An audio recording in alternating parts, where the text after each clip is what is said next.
A igreja cumprindo o ID de Jesus, anunciando o evangelho, vindo para a rua, para que você um dia não possa lançar a sua desculpa. Eu nunca ouvi falar de Jesus, eu não quero, porque você não quer entender isso.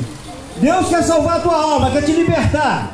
Em contrapartida, existe um adversário, porque existe apenas dois reinos espirituais, o de Deus e o do diabo. Deus quer preparar você para te levar para a eternidade de gozo, e o diabo quer manter você debaixo de uma perdição, porque a Bíblia diz que quando só faz a diferença quando recebe Jesus. Quando uma pessoa aceita Jesus como Salvador, ela recebe um novo nascimento, e aí a vida dela é mudada. Agora ela passa a ter duas naturezas para administrar: a natureza espiritual e a natureza humana. Aí, querido, a quem ela dedicar mais vai marcar a eternidade para ela. Não basta simplesmente dizer: ah, eu aceitei Jesus, um dia eu aceitei Jesus, mas continua na vida do pecado, continua na prostituição, no adultério, no crime, na violência, continua no engano, continua na idolatria, na perdição. Não adianta, querido. O que testifica que uma pessoa mudou de vida, o novo nascimento traz a mudança no caráter. Então é por isso que nós estamos aqui, e nós vamos refletir numa palavra, num convite que Jesus deixou. São Mateus capítulo 11, versículo de número 28.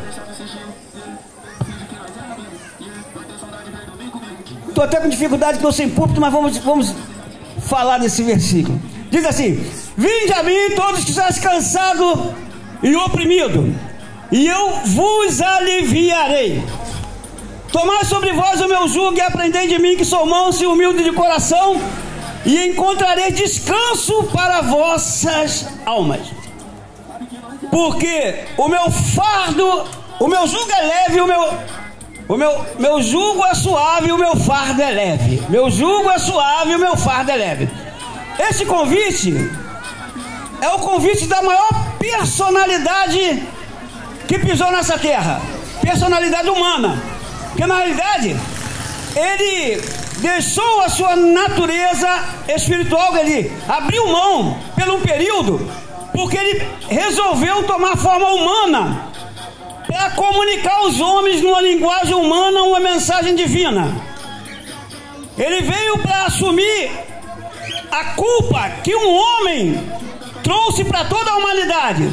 A Bíblia diz que por Adão o pecado invadiu a natureza humana, estragou a natureza humana. Mas Deus, por sua misericórdia, ele disse que enviaria um nascido de mulher para esmagar a cabeça da serpente. E esse um é Jesus. E ele cumpriu o seu ministério. Ele sofreu, viveu apenas 33 anos na terra, mas cerca de 3 anos ele cumpriu o ministério e preparou alguém para dar continuidade. Os seus discípulos, e dentre eles, muitos discípulos ele fez, mas dentre eles, ele separou uma administração de discípulos, separou alguém para dar continuidade, a estar preparando outros homens. Isso acontece até hoje. Quantos os obreiros, cada obreiro tem responsabilidade de preparar outros, de ensinar, porque a obra não pode parar. A gente vai ficando velho, a morte vai arrastando muitos, mas a obra continua.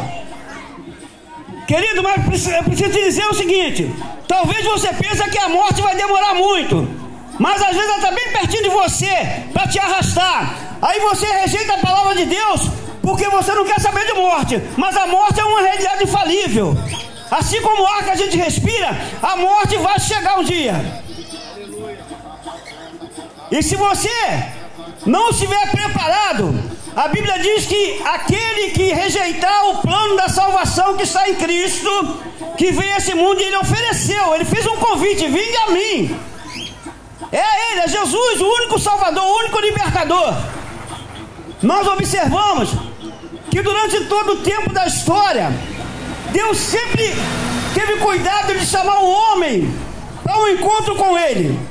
Nós encontramos no Salmo 49 um convite feito pelo rei e ele entendeu a grandeza de Deus, e ele convidou assim: ouve isso, vós todos os povos, inclinai os ouvidos, todos os moradores do mundo, quer humilde, quer grande, tanto ricos como pobres. E ele disse: a minha boca falará da sabedoria, e a meditação do meu coração será de entendimento. Inclinarei meus ouvidos a uma parábola, decifrarei meus ouvidos na harpa. Por que temerei eu nos dias maus, quando me cercar a iniquidade dos que me armam cilada? Os que confiam nas suas fazendas perecerão. Olha, querido, entenda, isso é um convite da parte de Deus. Eu fiz um convite feito pelo próprio Salvador, e fiz o convite de alguém que é chamado segundo o coração de Deus, que chamava todos ao arrependimento. Mas a gente encontra situações complicadas na história.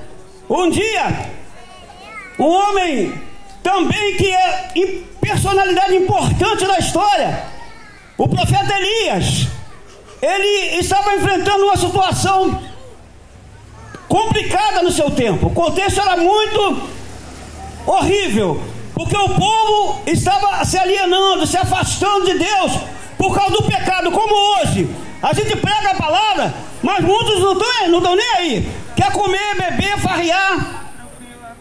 Mas aí, querido, não entende que a alma, só quem pode alimentar a alma é Cristo, e por meio da palavra. A Bíblia Sagrada é a constituição que Deus trouxe ao homem, para que o homem possa procurar a sua vontade. Mas as pessoas rejeitam a palavra de Deus, porque elas querem viver segundo o seu bel prazer. A Bíblia diz que assim também foram os antediluvianos. Eles comiam, bebiam, casavam-se e davam-se em casamento.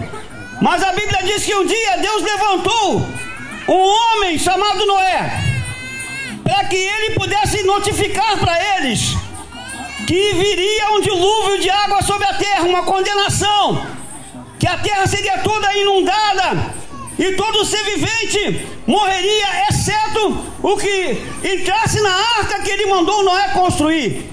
E por 100 anos Noé construiu uma arca, não sozinho, porque eu creio que durante 100 anos muitas pessoas até ajudaram Noé a construir a arca, mas não quiseram entrar. Mas Deus já tinha determinado que Noé e a família foi até por causa da justiça de Noé, seria salva. É interessante que Deus falou com os irracionais, e os irracionais atenderam a voz de Deus e foram procurar Noé para salvação. Olha, querido, quantos racionais hoje que ouvem a palavra de Deus e ignora, que se faz ouvido de mercador, e Deus fala com o irracional procura e vai até Noé, e Noé coloca na arca aqueles que deveriam ser salvos para a preservação da espécie. Mas os humanos racionais zombavam e escarneciam de Noé, não muito diferente dos nossos dias. Quantos que hoje ainda zombam dos pregadores, ainda zombam dos cristãos, chama a gente de Bíblia? A gente não é Bíblia, a gente examina a Bíblia. A Bíblia é o livro que a gente examina. A Bíblia é livro, não é uma pessoa. A gente é representante de Deus na terra, e a gente usa a Bíblia para nos guiar. E a gente quer que você entenda isso, para que você alcance a salvação. Aí Jesus, voltando para Jesus, ele faz o convite. Não, mas deixa eu terminar com a história de Noé. Noé, chegou o tempo determinado por Deus. Aí a arca ainda fica 7 dias. Deus bota os animais na arca. E Noé estava ali, olha, vai vir o dilúvio. E eles mais zombavam e escarneciam de Noé. Aí Deus falou, chegou o momento, mandou fechar a porta da arca. Noé puxou a porta da arca. A gente não sabe, não pode descrever, não pode determinar os irmãos que tipo de tranca foi feito na arca, se foi tramela, se ele amarrou, mas é certo que ele fechou a porta da arca. Mas a Bíblia diz que veio um anjo e selou a porta da arca por fora, para dizer assim: agora acabou a oportunidade de salvação. Sabe, meu querido, hoje você brinca e escarnece, mas se a morte chegar para você, acabou a sua oportunidade de salvação. E se vier um arrebatamento, a Bíblia diz que haverá um dia que Deus vai arrebatar o seu povo, seus escolhidos, vai levantar da terra os que morreram crendo no Senhor, obedecendo a palavra de Deus, serão ressuscitados. E depois, quem estiver servindo, militando a boa milícia, terá o corpo transformado, para juntos subirmos ao encontro do Senhor nas nuvens. É o chamado arrebatamento da igreja, e é uma promessa que Deus fez, que Ele dará, irmãos, cumprimento a essa promessa, como Ele falou com Noé. E Noé acreditou e fez conforme Deus determinou, e chegou o dia que Ele fez cumprir a sua promessa, assim fará conosco. Então, irmão, você que é pregador hoje, você que faz parte da igreja, todo crente é pregador. Ah, eu não sei pregar. Sabe sim, sabe falar que Jesus salva, que Jesus liberta, que Jesus transforma, que Jesus te tirou da vida do pecado. Então isso é pregar. Então, querido, entenda isso.